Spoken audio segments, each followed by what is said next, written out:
our recent work in security, surveillance, and authentication areas. This is work done as a part of the group Innovation and Technology Office and Vignya Labs, which is like a 15-month-old company within the Manipal group. So if you look at the massive convergence of AI and IoT technologies, it's largely enabled because of the scaling in chip technologies, right? If you see the number of transistors that have been integrated on a single chip, right? If you compare it with what happened in 1960s with mechanical devices to what you have now, you need roughly about 1,000 kilometers by 1,000 kilometers type of area to build the current day chip that goes into your computers, right? So this is some old data, but still sort of sets the context. About 2 billion people are connected to the internet, 4 billion subscribers to mobile network, billions of RFID tags, trillions of devices getting connected, which we call the Internet of Things, right? Then massive amounts of data that is being added. And then if you see the average number of texts, for example, on WhatsApp or SMS that we do, runs into hundreds in a day, right? So all this is largely enabled by the chip technology. If you see how the transistor has scaled, the amount of compute power that has been added over past 5 decades, there's no parallel technology that is that can match it, right? So now you have devices and chips and systems that can actually. The best example is our cell phones, right? A massive amount of storage, massive amount of data that's communicated with our cell phones.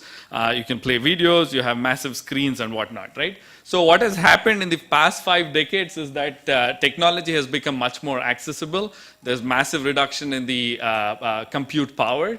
It's also become very cost effective, right? And in that process, the hardware, algorithms, and data are coming together to create new technologies, right? So that being the background, I'll give you some examples of our real-life implementations in the past 15 months.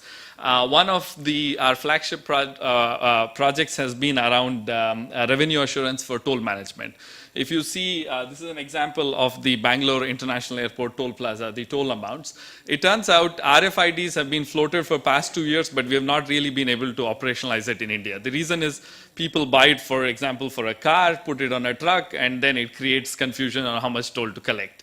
Right, so this is a problem that we thought we'll address, and we actually ran a pilot, and now we are actually commercial on this activity. So this is, our work at Bangalore International Airport Toll Plaza, where we actually do real-time vehicle classification, axle counting, and number plate detection, all in real time, right? So this is in less than 1 second latency before a vehicle reaches the toll plaza, right?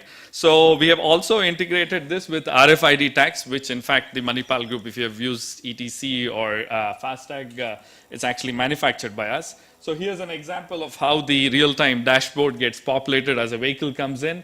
The toll collector absolutely has no role to play other than either collecting digital or cash payment. And if you have RFID tags mounted, then you actually process payments in real time. So what does this do? This actually reduces the time to toll collection. You can actually now operationalize zip-through lanes in the country, right? And of course, if you have experienced the amount wait time in toll plazas, this leads to massive amount of fuel savings. The estimate is that tens of thousands of crores of fuel wastage happens just due to waiting at the toll plazas, right? Then we have also implemented a bunch of things around law enforcement. This is a project we went live a few weeks ago in Pune. This is around suspect tracking. So this actually mobile app actually is sites in the hands of hundreds of policemen now in Pune. And you can simply upload a picture, it searches against the database and then gives you a real-time response. On your right-hand side is our implementation of traffic violations. In this case, it is no helmet and triple rider violations. These are things that we track in real time. We are actually issuing e-challans in Pune city as we speak in multiple lanes. So it turns out before we implemented our technology, these things were being done from the control room where manually policemen click a picture of the violation and issue each challan. They issue about 5,000 across 60 cameras in the city. And with 4 lanes, we issue about 3 to 4,000, right? So now as we scale up to the 66 cameras, you can imagine the magnitude of violations that will be captured, right? So that's the power of AI technology. Then here is an implementation, again in Pune, for the city police. Here we do suspect tracking with about 20 CCTV cameras. Now will be scaled to hundreds. Actually, they have about 1,400 cameras. So we actually detect suspects in real time with their CCTV network, besides the mobile app that I talked about. We've also made our face recognition technology foolproof. So notice here, Biplab from my team, who's holding his own picture, but you can imagine, people wearing masks that resemble others, right, to sort of spoof the AI system. So now it's in code orange. The moment he sort of removes his picture, or imagine a mask, we can actually it goes to green, which basically says yes, the sensors plus the video system are actually recognizing the person, right? Versus just using video analytics, you can actually cheat the AI system, right? So that's something we have already implemented. We are going live with RBL Bank for their bank authentication. So several tests were done by the police by planting their own person. This is right outside the police commissioner's office in Pune. The test person actually wearing a scarf, and this is under extremely low light, right? So and all of this gets captured in a dashboard. There's a log, and the police department can actually audit it. Similarly, all the violations are captured in real time. This is how the dashboard looks like, and each challan actually gets issued in real time by the police, right? So this is how it's captured. As long as number plates, for example, are standardized number plates, we actually extract the number plates too, right? So these are a few things that we did with the Pune Police Department. Here is another very important application of AI technology, especially around anti-counterfeit and revenue assurance. So we see tons of fake goods, right? So how do you actually solve this problem? How do you actually identify fake goods? If you see, again, currency notes, for example, there's enormous amount of technology that goes into making a currency note. But you or I, as a user, cannot really authenticate. Fake currency still is under circulation.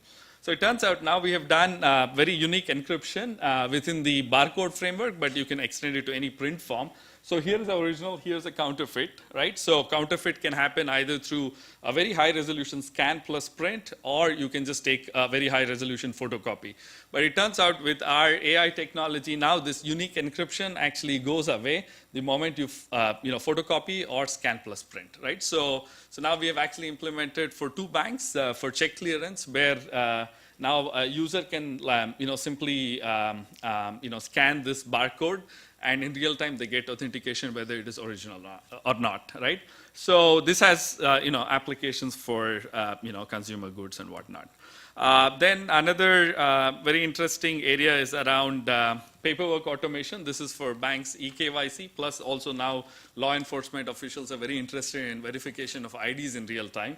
So here is an example where in real time we actually, with image analytics, pick up what kind of ID it is, and then extract all the information. So this is not standard OCR which has existed for 20, 30 years. You really need to identify what the document is, and because name field can spread over 2 lines, 3 lines, address field can again spread over 2 or 3 lines, right? So we do all this in real time. Now we will actually enable for banks, you can actually connect to Aadhaar server or NSDL server for your PAN card authentication or passport server, and in real time you can actually verify the IDs, right? So it has applications for eKYC and law enforcement, right? So that's some of the work that we have done. So if you look into the future, some of the work we are actually doing on the healthcare segment, this is joint work with Mr. Shibulal, Infosys co-founder, where we will, so this is existing work done by one of my group members in the healthcare segment,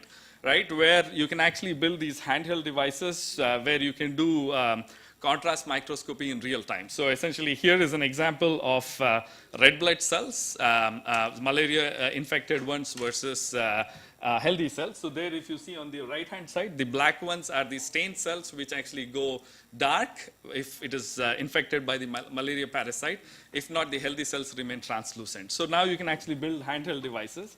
We are actually extending this to spectroscopy. I will not go into details of it, but you can start to do multi-diagnostics on a single platform. Okay, very powerful. Again, as we build these solutions, this will lead to very portable and very, very low-cost solutions. Right?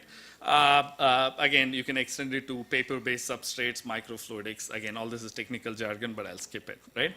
So another area that we are working on is concealed metal detection. So here are like some initial work that we have done with various types of imaging sensors. But on your right-hand side is an example of some output from a belt buckle, which we actually now distinguish and detect 5 to 10 meters at a 5 to 10 meter distance. Right. So now all the metal detectors that we are used to are all proximity sensors. Right. You have to be close to it. Only then you can detect the metal. Now you can start to detect these at a distance, right? So this is still under development. So yeah, I know there's been a lot of talk of AI and its good and bad use cases since yesterday. But I think if you look at the recent Sri Lankan attacks, right? The guy's picture is clearly visible. It turns out 1 or 2 suspects have been on the police radar. And is carrying huge amount of explosives, which is full of metal, right? So can these, if you had, a combination of facial recognition with metal detection at a distance, maybe can you prevent these kinds of attacks in future, right?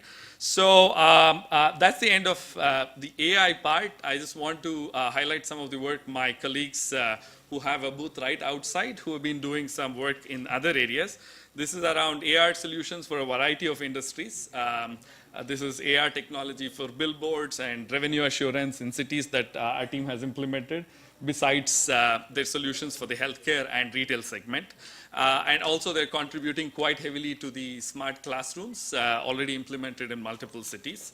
Right. So, and then some of the digital banking work we do. Pretty much every bank is a client of Manipal Group. So we have the these kiosks. For example, you can just walk into the kiosk, do eKYC. It's a self-service kiosk. You can walk in, do eKYC, and walk out with a personalized debit card in like 10 minutes. This is something we have enabled. SBI InTouch is the brand name. And then we also have this SahiPay platform, which is a multifunctional platform for transactions being used for utilities, logistics, and payments, right? So I'll stop here, and I'll be happy to take questions maybe during the lunch session. Thank you very much for your attention.